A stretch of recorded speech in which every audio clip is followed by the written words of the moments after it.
Hello and welcome to Esther's Gardening Adventures. I'm Esther and it is beautiful out today. It's been in the 60s for several days and it is chilly at night, but I think it's time.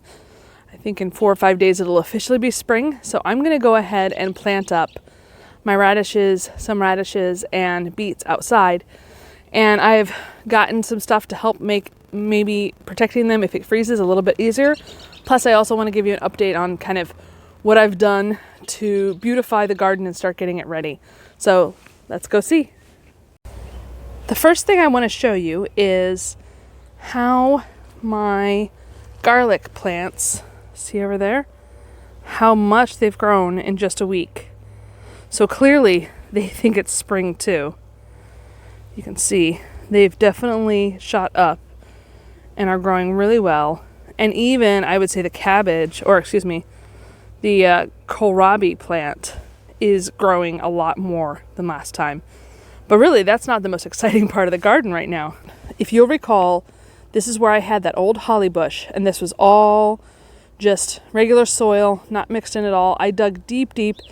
I think I may have a clip I can show you of it's just 2 square foot worth of roots I dug up to make sure the holly wouldn't grow again. And then I mixed in several different types of compost plus perlite, and I have to mix in a little bit of coconut coir as well. This is for a slightly raised bed, and doesn't it look so nice compared to that big empty plot? I was able to use these pavers. They're not super solidly set up. As you can see, I had to put some bamboo on this side because I didn't dig into the ground, but I think it'll do the job for now. Yeah, so that makes me really happy. But then, part of my Let's Beautify the Garden has been I bought this mini nugget, it's called, pine bark mulch. And I put cardboard down, so I need to put a little bit more mulch down. But I could put cardboard down first, partly to help it spread and also to help reduce weeds, although clearly there were parts where I didn't put cardboard down.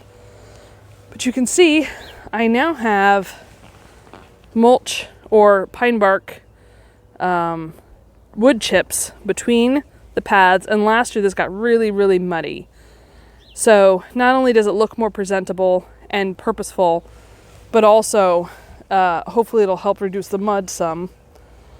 And then I put some between this path over here, and then I even, let's walk, I even made a little path, you can see that where I marked it out with bamboo, going down to the other bed. So I think it looks really nice, and I'm really excited to kind of have some work done in beautifying the garden. You can see I still have plenty of leaf grow. That's I'm going to put that under the tree before I plant that dwarf chamomile.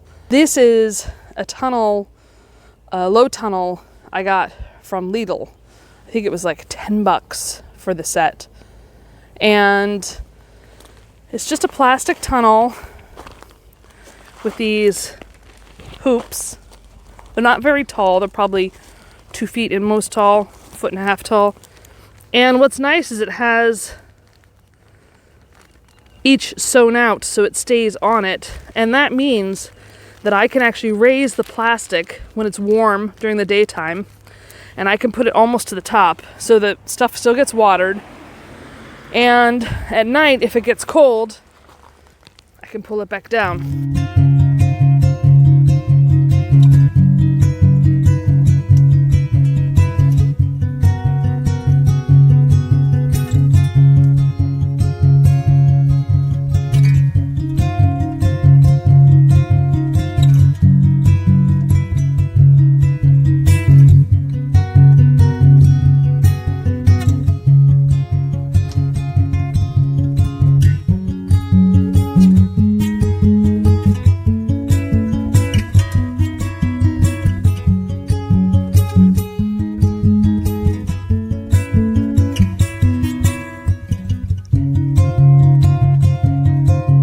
Now let's get to planting this bed up.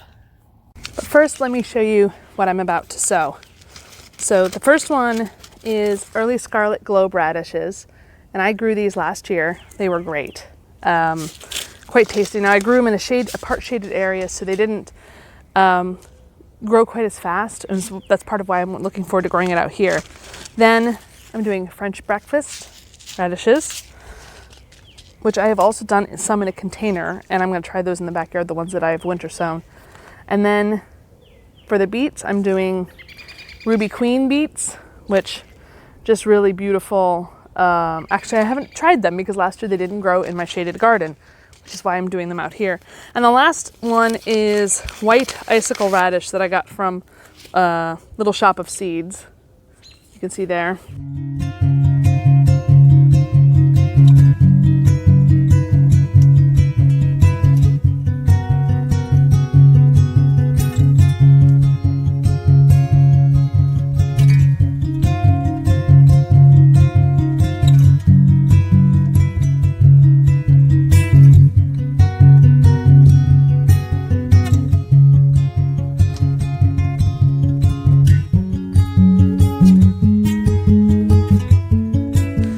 My camera actually cut out before I got done sowing all of the radishes in their first row, so we'll get to the beets. So I'm actually going to leave some space here because I know I'm going to plant some calendula flowers at some point in this area, and because those tunnels that I'm going to use for frost protection in an emergency, and of course beets, of course, and radishes can handle some frost. So really these tunnels are here in case we get a deep freeze or a heavy snow or something that's going to be an issue for them. And it's also to help keep the soil warm, at night, to help them grow, because I am planting them a little bit ahead of when I normally should be. So how this works is this square that I have here. It works by these red holes are for a 16 set, and if you have, like with radishes, which only need to be like 2 inches apart, 2 to 3 inches apart, you can plant 16 per square. So this helps you figure out where to put the seeds. In the case of beets, you do 4 to 6 inches apart, so I think it's 9 I need to do per square. I need to double check that, but I'm going to do 9, and then I might regret that later. So that would mean I would probably do, I think that's the yellow ones, 1, 2, 3, 4, 5, 6, 7, 8, yeah. So I'm gonna do the yellow ones for that. I could do less per square because it's 4 to 6 inches they recommend on the packet, but I am always more prone toward using more. Those leaves from the holly bush, they're just not everywhere. I keep getting prickled by them. Ow, see, there's another one. Evil leaf. Go away, stop prickling me, just because I killed your mom. So let's go ahead and put the seeds in. Now, because this packet's a little bit older, and also because Charles Dowding says that sometimes it's okay to plant things together, I'm actually going to do 2 per hole. He does like 3 to 5, but each seed can contain more than 1 plant, I think. I'm pretty sure about that. If you know better and I'm wrong. Oh, I forgot to poke the holes. Okay. So we're going with the yellow. 1, 2, 3, 4, 5, 6, 7, 8, 9. I mean, you can visually do this too. And 2 seeds per hole.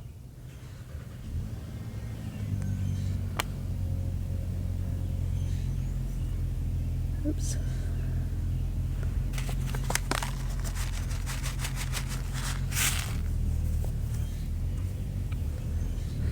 My college kid neighbors have woken up and they're starting to get in their weekend late mornings stirrings. So we're having our neighbors starting to make more noise, but that is totally fine because they're actually very nice neighbors. All right, we have our 9 seeds, or our 9 holes with 2 seeds each. Obviously, you know this part, but if you're a new gardener, you might not. Then just cover it up. This may not be quite deep enough for them, but I think it'll be. You're supposed to do it about twice the depth of the seed. Oops, I did miss one there. And there you go. Voila! And I'm going to do this 3 more times or 4 more times with these beets. And then I'll water them in.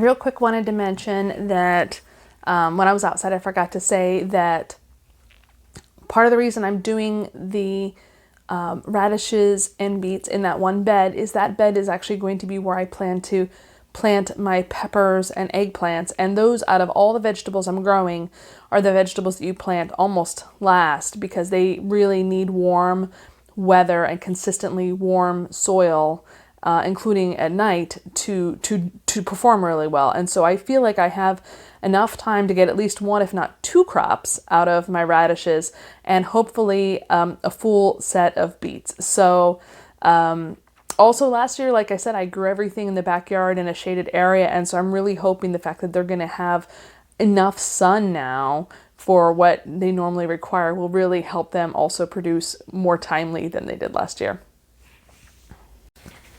That's it for this video. I do want to mention there's two other steps that I need to take besides putting those that low tunnel back up.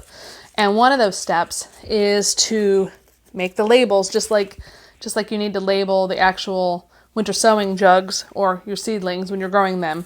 You also want to label where you're putting what. And since I'm doing 3 different varieties of radish, I dropped one of them, but basically I have each written out. The other thing is, just as a reminder, and if you look back, I did a video on why keeping a journal is so valuable, but I'm also going to write about, in my journal, I'm going to log how I put 2, possibly 3 seeds per hole for both the radishes and the beets. I'm going to log the date that I did this. I'm going to log my plans for protecting them, since I'm planting them a little earlier than recommended in the packet. And I'm also going to note where in the garden I put them, for how I did like two squares of the white icicle, 1 square of the regular early radish, and I think 1 to 2 squares of the French. So things like that, details I need to, in case I need to refer to them later. If you enjoyed this video, please hit that like button. If you aren't already a subscriber, please consider doing so, and make sure you have that alarm bell set so you get notifications when I post new content. And otherwise, I'll see you next time.